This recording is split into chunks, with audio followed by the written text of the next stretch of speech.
I am the मतलब मैं सही हूँ, I want to be in a relationship और sexual relationship with one person, जो मेरा पार्टनर है या जिससे मेरी शादी हुई है या जिससे के साथ में रिलेशनशिप में हूँ.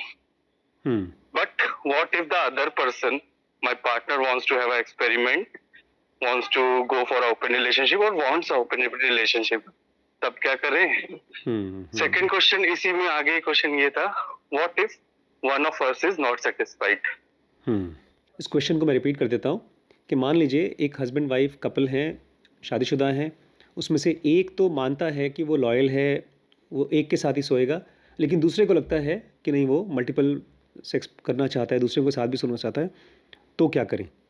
और साथ ही साथ अगर दोनों एक दूसरे के साथ में हैं और सेटिस्फाइड नहीं है सेक्सुअली, तो क्या करें? इसमें मैं एक छोटी सी बात लाना चाहता हूँ सभी लोगों के साथ में, जो लोग भी शादीशुदा हैं या इवन जो लोग प्लान करें शादी करने के लिए. सेटिस्फैक्शन के 3 लेवल्स होते हैं. एक फिजिकल, जिसमें आप एक्चुअली कपड़े उतार कर सोते हैं एक दूसरे के साथ में. दूसरा इमोशनल, जहाँ पर आप एक दूसरे के साथ बातचीत करते हैं और एक दूसरे के इमोशंस ट्रिगर होते हैं, जगते हैं. और तीसरा इंटेलेक्चुअल, बुद्धि का, जहाँ पर आप अपने थॉट्स सामने वाले से शेयर करते हैं और अपनी डिस्कवरीज सामने वाले से शेयर करते हैं. मैं उसमें से छोटा सा एक एग्जांपल देना चाहता हूँ, हालांकि ये सेक्सुअल नहीं था. आज मैंने एक बहुत एकदम नई चीज़ पढ़ी, एकदम ब्रांड न्यू. अभी मैं उसकी वीडियो बनाऊंगा कि जब आप सोते हैं और आप सपना देखते हैं, तो उस सपने के दौरान आप अपनी प्रॉब्लम्स को सॉल्व कर सकते हैं. आप कोई प्रॉब्लम है और सोते समय उस प्रॉब्लम को अपने अंदर में मन में रखें, और जैसे ही आप उठें तुरंत जो थॉट आया है, जो सपना देखा हो, आप उसको कॉपी में लिख दें, तो होपफुली वो मोस्ट प्रॉब्ली आपके क्वेश्चन का आंसर दे देगा. यहाँ तक तो मैंने सुन लिया, ये तो सबको मैंने बता भी रखा था. लेकिन जो नई चीज़ पढ़ी मैंने, वो ये कि एडिसन, थॉमस अल्वा एडिसन इसको खूब ज़्यादा यूज़ करते थे. वो अपनी टेबल के बगल में एक आराम कुर्सी रख देते थे और एक हाथ, जहाँ उनका हाथ रखते थे कुर्सी पर, उसके पास एक कलम और कागज़ रखते थे, और नीचे एक उल्टा बर्तन, कढ़ाई तवा जैसा रख देते थे नीचे, और अपने राइट हैंड में एक छोटा सा स्टील का कोई पत्थर, ये कोई बॉल रख लेते थे, 1-2 बॉल, और क्वेश्चन अपने दिमाग में रखते थे, कॉपी में लिखते थे क्वेश्चन, और उसके बाद वो सो जाते थे आराम से. और जैसे ही सोते थे उनके हाथ से वो बॉल छूटता था और नीचे गिरता था उस बर्तन पे, टंग करके आवाज़ आती थी, उनकी नींद खुल जाती थी, और जो सपना उन्होंने देखा तुरंत उसको लिखते थे. इस तरह से उन्होंने ढेर सारी प्रॉब्लम्स की सॉल्यूशन डिस्कवरी की है.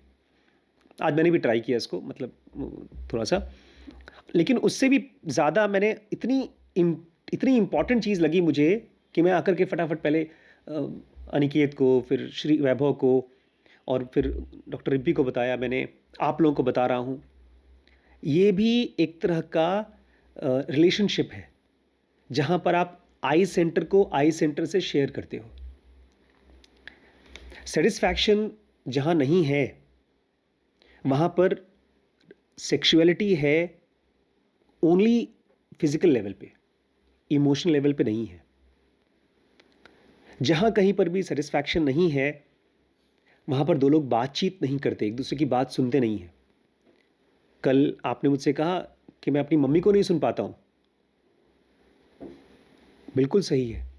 हमको इवन सेक्सुअलिटी के लिए भी पेशेंस चाहिए, क्योंकि मैंने देखा है दोनों पार्टनर्स जब साथ में सोते हैं तो एक की सेक्सुअल डिमांड हो सकता है बहुत ज़्यादा हो, एक ही कम हो, लेकिन अगर दोनों बात नहीं करते हैं तो पता ही नहीं चलेगा. एक आदमी हो सकता है बहुत जल्दी सेटिस्फाई हो जाता हो, एक को बहुत टाइम लगता हो.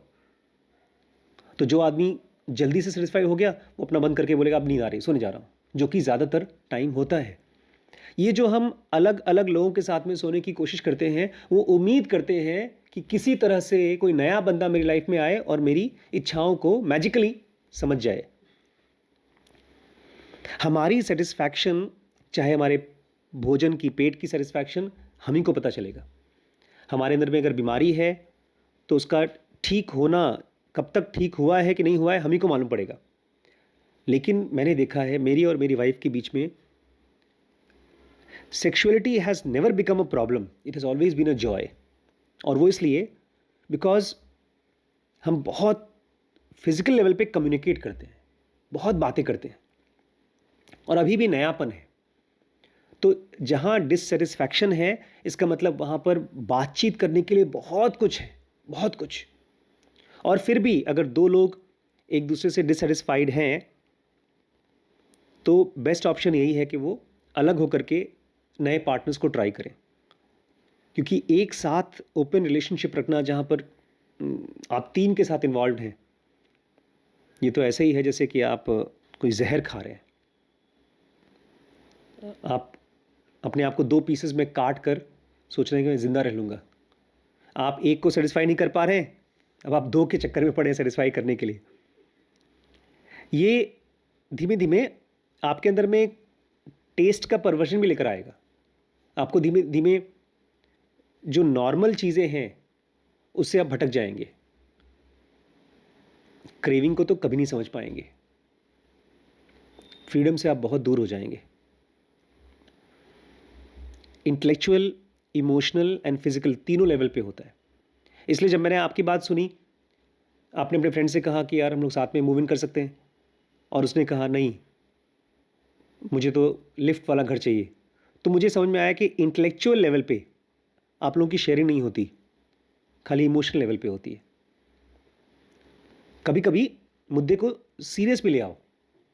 जैसे मैं वैभव से बात करता हूँ तो हम लोग बहुत मजाक शेयर करते हैं, लेकिन जब सीरियस बातचीत करनी होती है आपके साथ भी या किसी भी स्टाफ के साथ, तो हम सीरियस बात करते हैं। जब सीरियस बात करते हैं तो आई सेंटर का सेटिस्फैक्शन है, जब मजाक करते हैं तो ई सेंटर का सेटिस्फैक्शन है। और जब ये दोनों बहुत सेटिस्फाइड होते हैं तो अपने आप सेक्सुअल सेटिस्फैक्शन बहुत आसानी से हो जाता है। लेकिन जब ये दोनों खाली होते हैं तो आपको सेक्स सेटिस्फाई कर ही नहीं पाता है। ये मैं अपने पर्सनल एक्सपीरियंस से बता रहा हूँ, ठीक है।